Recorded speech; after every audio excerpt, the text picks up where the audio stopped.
Good day. Today, we will be discussing the psychosocial development theory of Erickson. Erickson was born June 15, 1902, in Frankfurt, Germany. His young Jewish mother, Carla Abrahamson, raised Eric by herself for a time before marrying a physician, Dr. Theodor Hamburger.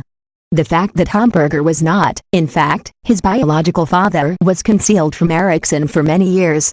When he finally did learn the truth, Erickson was left with a feeling of confusion about who he really was. The common story was that his mother and father had separated before his birth, but the closely guarded fact was that he was his mother's child from an extramarital union. He never saw his birth father or his mother's first husband. This early experience helped spark his interest in the formation of identity. While this may seem like merely an interesting anecdote about his heritage, the mystery over Erickson's biological parentage served as one of the key forces behind his later interest in identity formation. He would later explain that, as a child, he often felt confused about who he was and how he fit into his community. His interest in identity was further developed based on his own experiences in school. At his Jewish temple school, he was teased for being a tall, blue-eyed, blonde, Nordic-looking boy who stood out among the rest of the kids. At grammar school, he was rejected because of his Jewish background. These early experiences helped fuel his interest in identity formation and continued to influence his work throughout his life. It's interesting to note that Erickson never received a formal degree in medicine or psychology. While studying at the Das Humanistische Gymnasium, he was primarily interested in subjects such as history, Latin, and art. His stepfather, a doctor, wanted him to go to medical school, but Erickson instead did a brief stint in art school. He soon dropped out and spent time wandering Europe with friends and contemplating his identity. It was an invitation from a friend that sent him to take a teaching position at a progressive school created by Dorothy Burlingham, a friend of Anna Freud's. Freud soon noticed Erickson's rapport with children and encouraged him to formally study psychoanalysis. Erickson ultimately received 2 certificates from the Montessori Teachers Association and from the Vienna Psychoanalytic Institute. He continued to work with Burlingham and Freud at the school for several years, met Sigmund Freud at a party, and even became Anna Freud's patient. Psychoanalysis was not so formal then. Erickson met a Canadian dance instructor named Joan Saracen who was also teaching at the school where he worked. The couple married in 1930 and went on to have 3 children.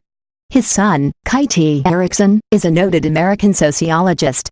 Erickson moved to the United States in 1933 and, despite having no formal degree, was offered a teaching position at Harvard Medical School.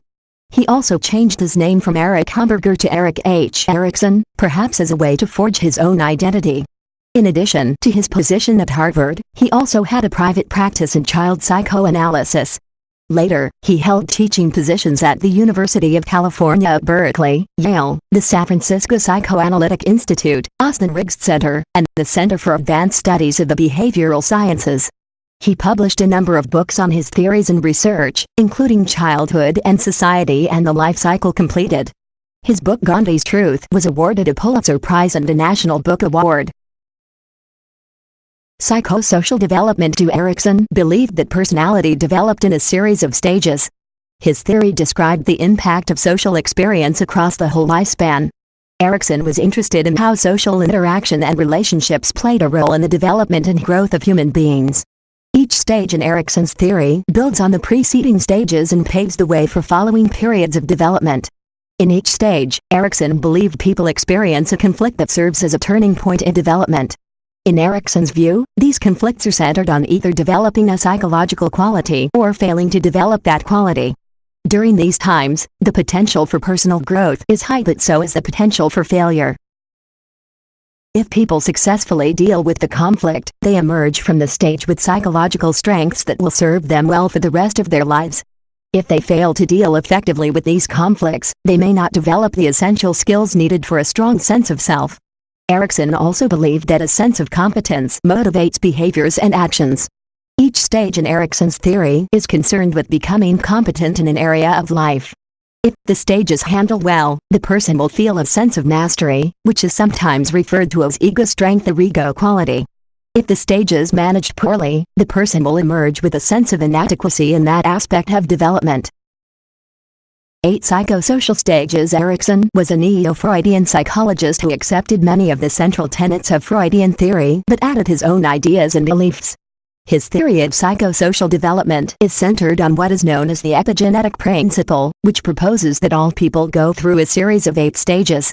At each stage, people face a crisis that needs to be successfully resolved in order to develop the psychological quality central to each stage.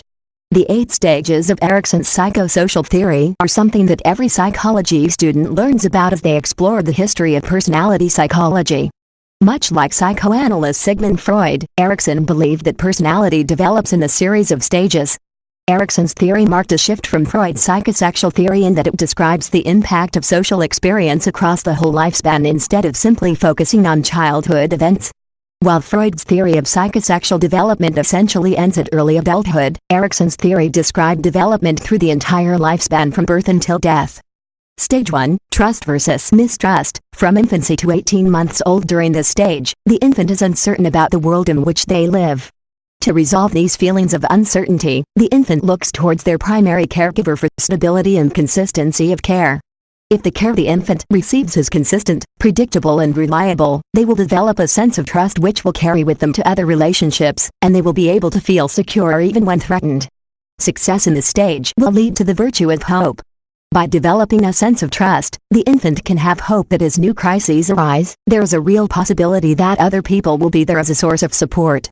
Failing to acquire the virtue of hope will lead to the development of fear. Stage 2, Autonomy versus Shame and Doubt. From 18 months to 3 years old, the child is developing physically and becoming more mobile, and discovering that he or she has many skills and abilities, such as putting on clothes and shoes, playing with toys, etc. Such skills illustrate the child's growing sense of independence and autonomy. A delicate balance is required from the parent. They must try not to do everything for the child, but if the child fails at a particular task, they must not criticize the child for failures and accidents, particularly when toilet training. The aim has to be self-control without a loss of self-esteem. Gross, 1992. Success in this stage will lead to the virtue of will. If children in this stage are encouraged and supported in their increased independence, they become more confident and secure in their own ability to survive in the world. If children are criticized, overly controlled, or not given the opportunity to assert themselves, they begin to feel inadequate in their ability to survive, and may then become overly dependent upon others, lack self-esteem, and feel a sense of shame or doubt in their abilities. Stage 3 is Initiative versus Guilt. Starts at 3 to 5 years old. During this period, the primary feature involves the child regularly interacting with other children at school.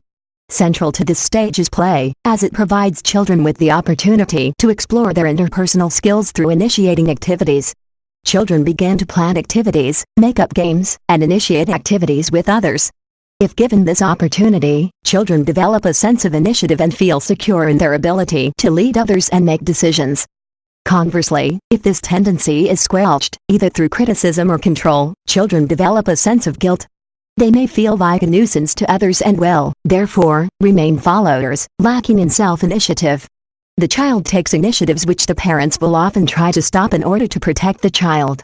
The child will often overstep the mark in his forcefulness, and the danger is that the parents will tend to punish the child and restrict his initiatives too much. It is at this stage that the child will begin to ask many questions as his thirst for knowledge grows. If the parents treat the child's questions as trivial, a nuisance or embarrassing, or other aspects of their behavior as threatening, then the child may have feelings of guilt for being a nuisance. Too much guilt can make the child slow to interact with others and may inhibit their creativity. Some guilt is, of course, necessary, otherwise the child would not know how to exercise self-control or have a conscience. A healthy balance between initiative and guilt is important. Success in this stage will lead to the virtue of purpose. Stage 4 is Industry versus Inferiority. From 5 to 13 years old. It is at this stage that the child's peer group will gain greater significance and will become a major source of the child's self-esteem. The child now feels the need to win approval by demonstrating specific competencies that are valued by society and begin to develop a sense of pride in their accomplishments. If children are encouraged and reinforced for their initiative, they begin to feel industrious, competent, and feel confident in their ability to achieve goals. If this initiative is not encouraged, if it is restricted by parents or teacher, then the child begins to feel inferior, doubting his own abilities and therefore may not reach his or her potential. If the child cannot develop the specific skills they feel society is demanding, for instance, being athletic, then they may develop a sense of inferiority. Some failure may be necessary so that the child can develop some modesty. Again, a balance between competence and modesty is necessary. Success in this stage will lead to the virtue of competence.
Created using Powtoon.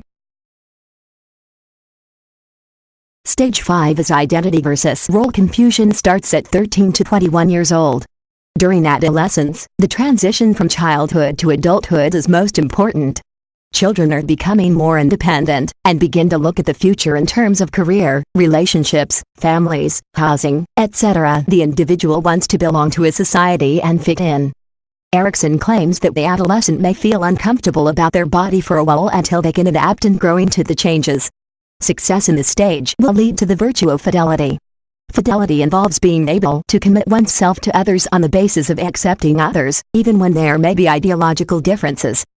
During this period, they explore possibilities and begin to form their own identity based upon the outcome of their explorations. Failure to establish a sense of identity within society, I don't know what I want to be when I grow up, can lead to role confusion. Role confusion involves the individual not being sure about themselves or their place in society. In response to role confusion or identity crisis, an adolescent may begin to experiment with different lifestyles, for instance, work, education or political activities. Also, pressuring someone into an identity can result in rebellion in the form of establishing a negative identity, and, in addition to this feeling of unhappiness. Let's watch this video clip.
Stage 6 is intimacy versus isolation from 21 to 39 years old. During this period, we begin to share ourselves more intimately with others. We explore relationships leading toward longer-term commitments with someone other than a family member. Successful completion of this stage can result in happy relationships and a sense of commitment, safety, and care within a relationship. Avoiding intimacy, fearing commitment and relationships can lead to isolation, loneliness, and sometimes depression. Success in this stage will lead to the virtue of love. Let's watch this video. Hey Kim, I was wondering if you would like to go on a date with me. No, I would never go on a date with someone like you. Why would you even ask?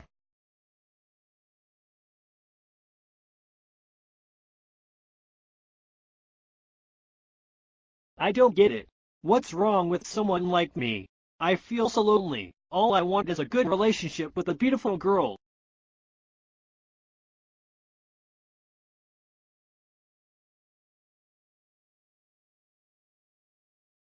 Stage 7 is generativity versus stagnation, starts at age 40 to 65 years old.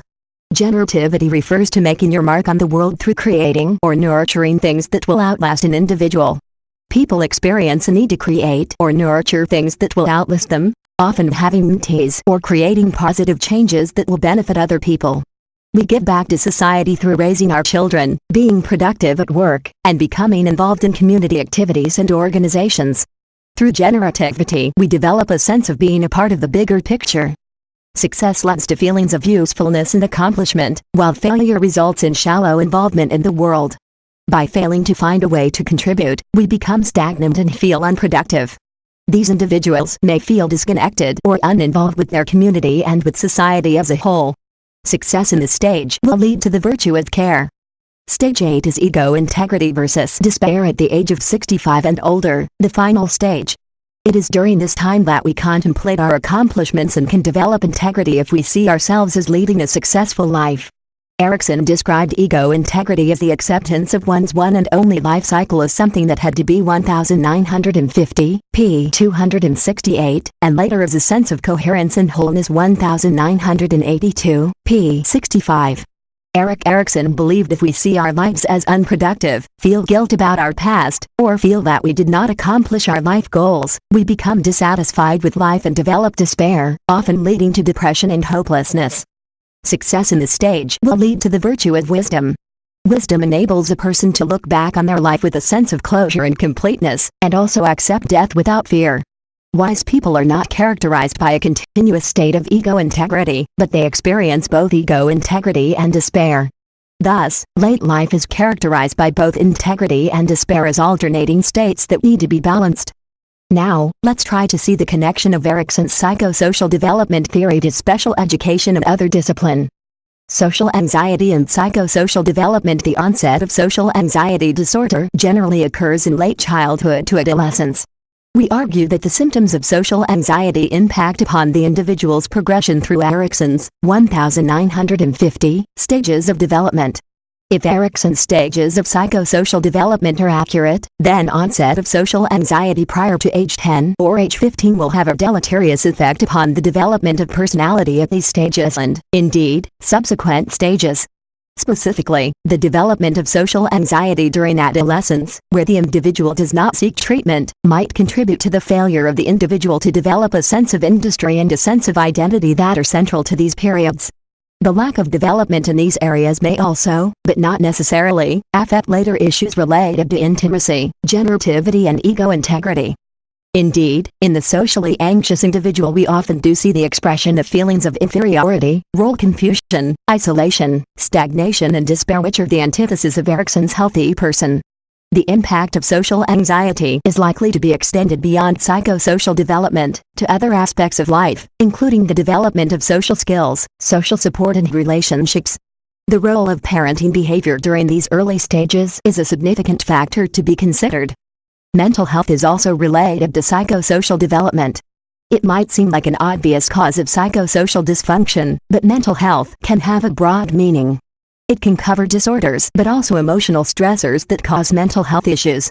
There is a correlation between stress and mental health, especially in young adolescents. In findings of a study by Roser, adolescents who were well-adjusted or positively adjusted were less likely to affiliate with negative peers, skip school, exhibit at-risk behavior, or have low self-esteem, whereas parents of children with poor mental health were characterized as having low academic value and be more likely to associate with the above behaviors. Disabilities. Physical and learning disabilities can affect psychosocial development as well. Research on children with learning disabilities found a negative correlation with self-esteem, interpersonal relationships, and juvenile delinquency, PCAR. It is suggested by older research that due to a negative educational experience, some adolescents with learning disabilities may engage in delinquent activity as a way to satisfy frustrated emotional needs that are not being met in other ways. There also seems to be high correlation school failure and delinquency in these cases. This could be the result of negative self-concept. In PCAR's findings, adolescents with learning disabilities showed less resolution of the industry versus inferiority stage. This could be attributed to perceived popularity and low self-esteem. Conclusion. Based on Erickson's ideas, psychology has reconceptualized the way the later periods of life were viewed.